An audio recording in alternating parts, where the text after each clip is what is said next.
Welcome, young Skywalker. I have been expecting you. You no longer need those.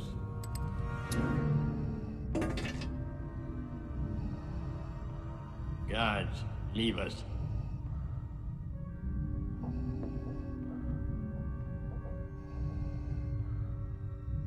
I'm looking forward to completing your training. In time, you will call me Master. You're gravely mistaken. You won't convert me as you did my father. Oh no, my young Jedi. You will find that it is you who are mistaken. About a great many things. His lightsaber. Ah, yes. A Jedi's weapon. Much like your father's. By now you must know your father can never be turned from the dark side. So will it be with you. You're wrong. Soon I'll be dead. And you with me. Perhaps you referred to the imminent attack of your rebel fleet. Yes, I assure you, we are quite safe from your friends here. Your overconfidence is your weakness. Your faith in your friends is yours. It is pointless to resist, my son. Everything that has transpired has done so according to my design. Your friends up there on the Sanctuary Moon are walking into a trap, as is your rebel fleet. It was I who allowed the Alliance to know the location of the shield generator. It is quite safe from your pitiful little band. An entire legion of my best troops awaits them. Oh, I'm afraid the deflector shield will be quite operational when your friends arrive. There is no escape, my young apprentice. The Alliance will die, as will your friends. Good. I can feel your anger. I am defenseless. Take your weapon. Strike me down with all of your hatred, and your journey towards the dark side will be complete.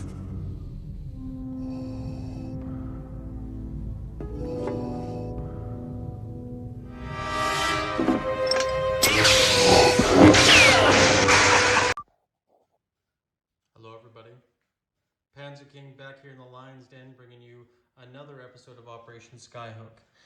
We are in 1941, winter of 1941, and London has fallen to the mighty German Luftwaffe. On top of that, Franco's forces in Spain have decided to throw their hat in with the Nazis, and now all of Europe is covered in the swastika. Not good news for Britain, obviously, or the United States, or even the Soviets at this point. I tip my hat to Hambone. He has played a wonderful game and has had, I think, a little bit of luck too, but nonetheless, he has played very, very well. And now the Soviets have to battle that. They are 9 points away from going to wartime income. If they can get that, we might be able to change or plot a better course to this war. So we're going to put that into a die roll and see what happens, and then we're going to roll our tech rolls, and then from there the Soviets are going to plan how to take back the European continent. If there's ever a lucky roll, we need it now. 10. Glorious 10. We'll have to build a great big 10 pillar for the Soviets, because if there was luck, I needed luck. That was the luck I needed. So that means now that the Soviets go up to wartime income, 46 bucks. And everything changes. Well, not really. We're still in a pile of trouble, but there's not much we can really do about it right now.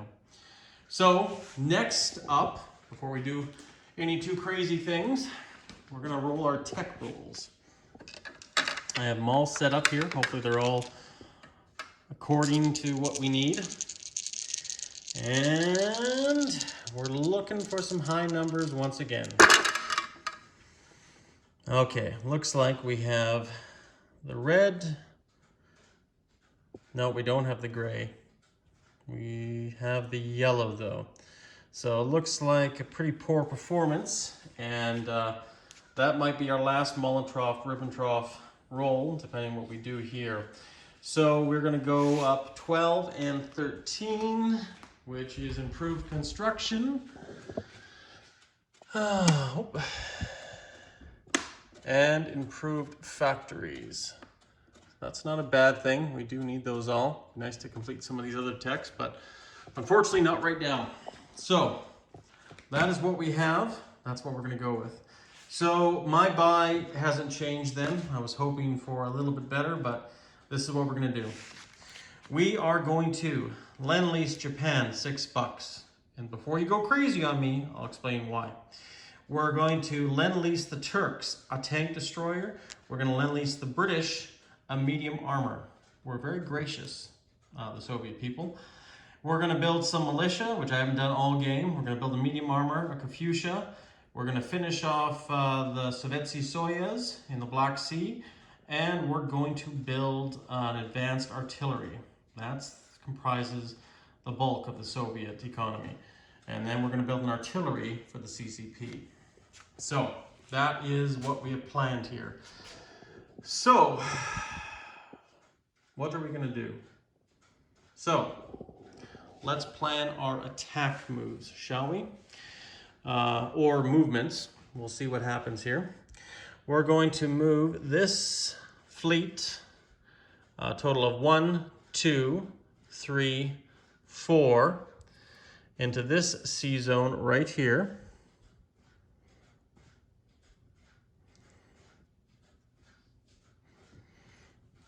Right in sea zone 80. Let's see, 1, 2, 3, 4, that's good. And then we're also going to,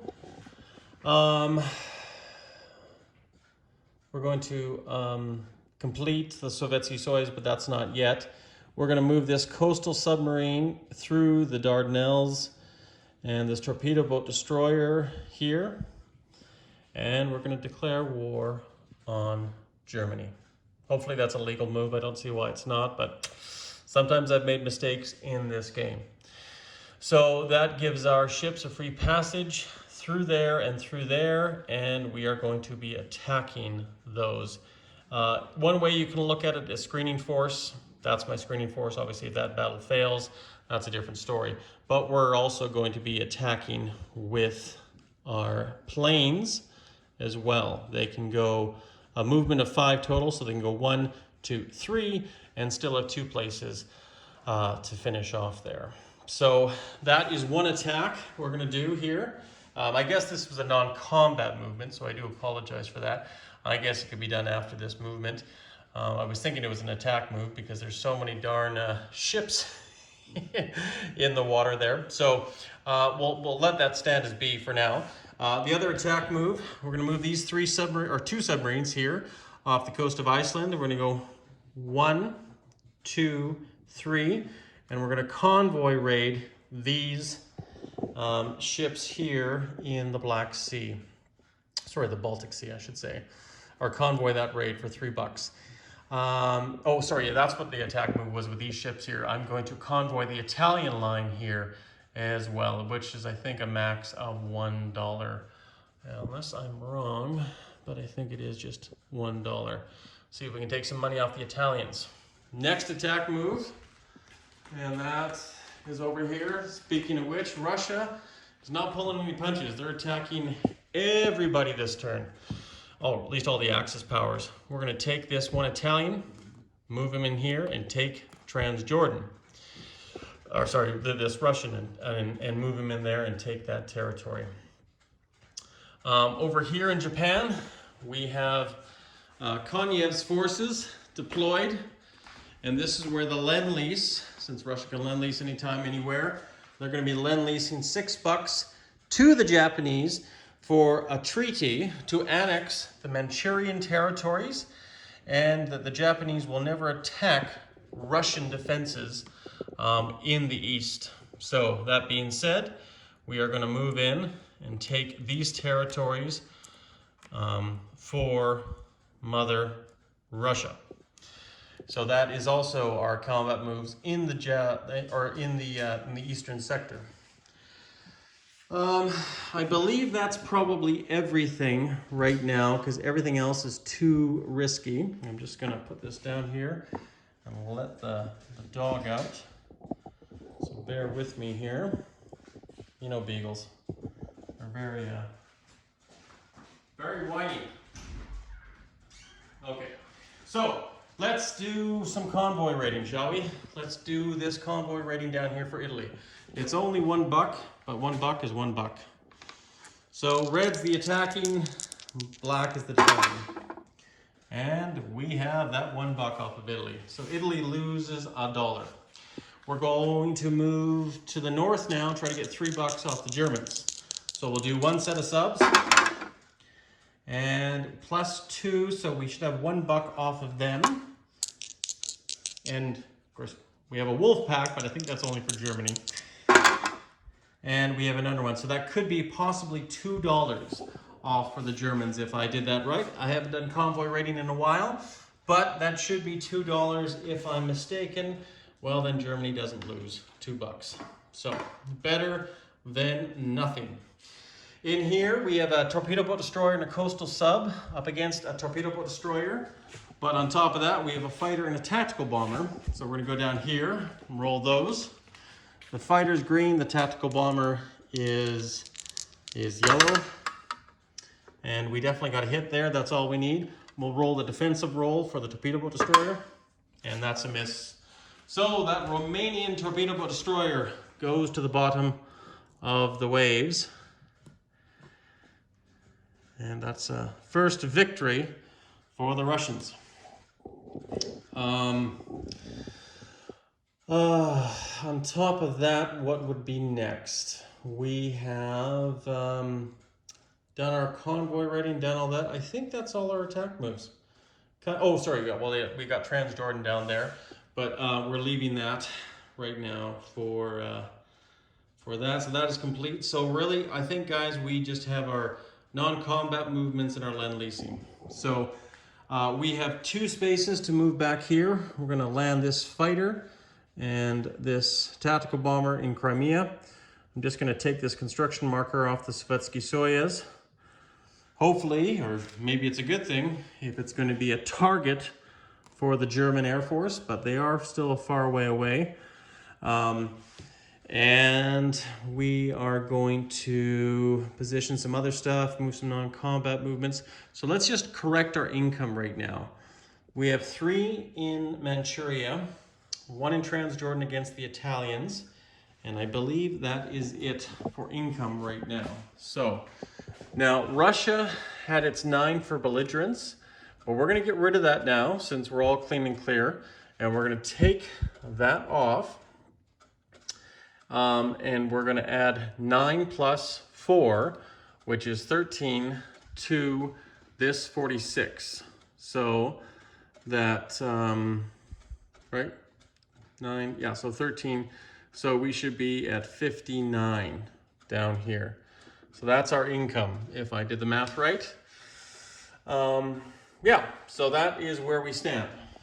So consequently now, we are at war with all of the major Axis powers, one way or another. So I did some non-combat movements out of turn, but I do apologize. But since that was a successful attack, these ships went through here anyways. If not, that would have been a different story.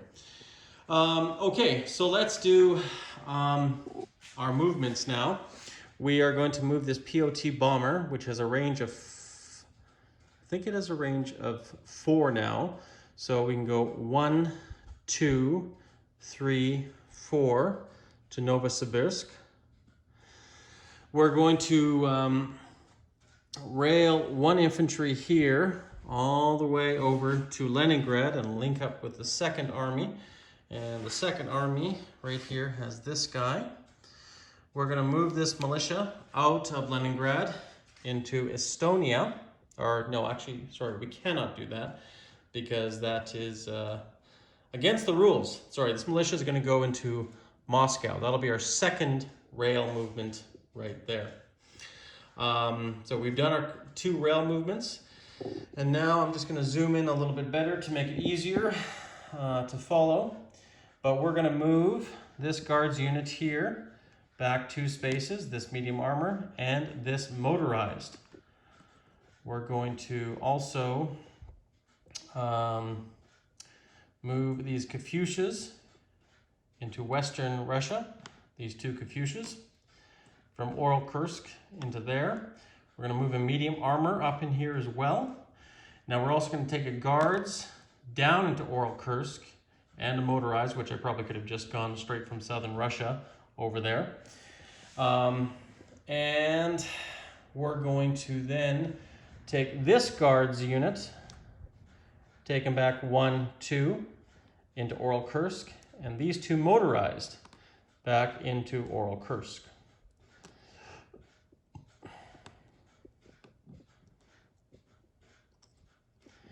All right, and we're going to leave this fighter here in Kiev or Smolensk. I always get those confused. I think it's Kiev. We're going to fly this POT bomber up 4 spaces, 1, 2, 3, 4, and we're going to land in Kursk, where we have a major factory.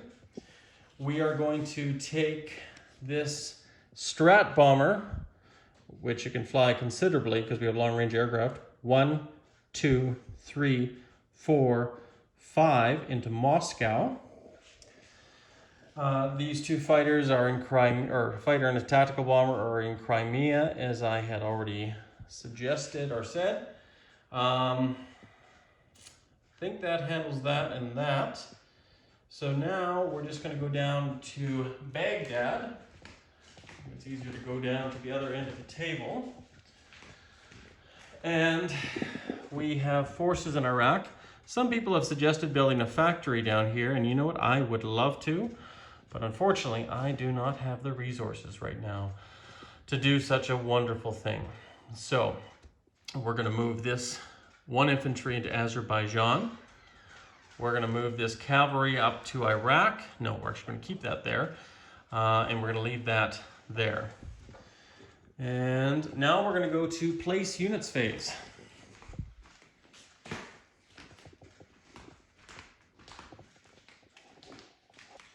Place units phase are as follows.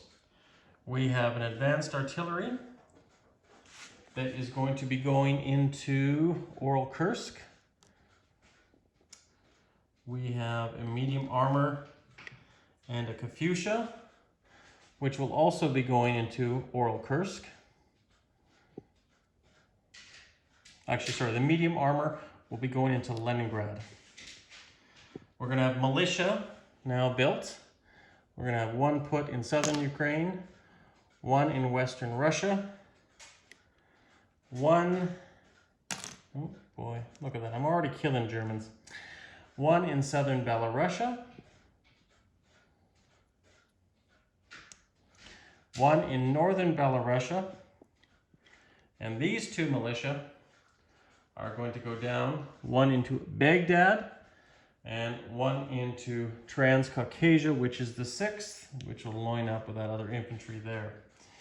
We're going to also make sure Japan receives its Lend-Lease of $6, and there's no reason why it can't. So enjoy that, Japan. May it bring you fortune. We're going to send Lend-Lease this tank destroyer from the port of Crimea down to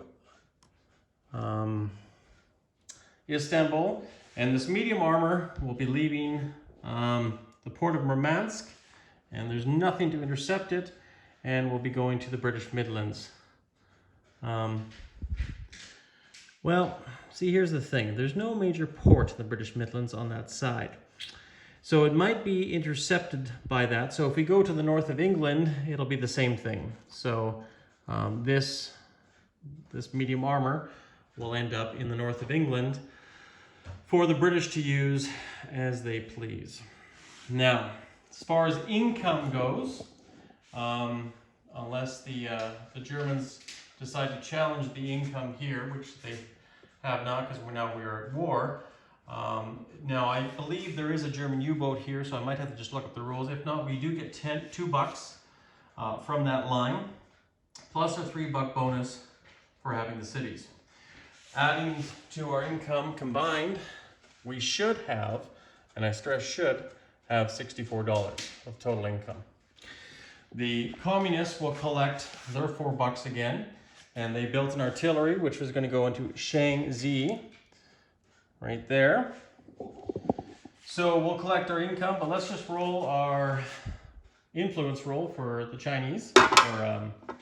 We need a 2 or less. Look at that, we got a 2 or less. It was kind of off camera, but I did not touch it.